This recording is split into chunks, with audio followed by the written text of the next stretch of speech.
how to remove outliers when calculating the average. I have actual sources budget data for 100 locations where the average variance is 18.3%.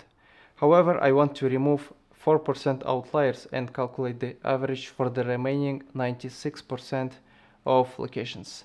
To do that, I can use the trim mean function, and the first argument is the area of the variance, which is D2 to D101, and then the next argument is the percentage that we want to remove, which is 4%.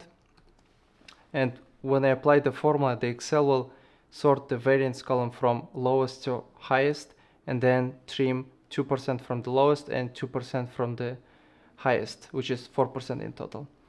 But let's say if I put odd number, for example 7%, then it will round it down to 6% and then remove 3% from both ends.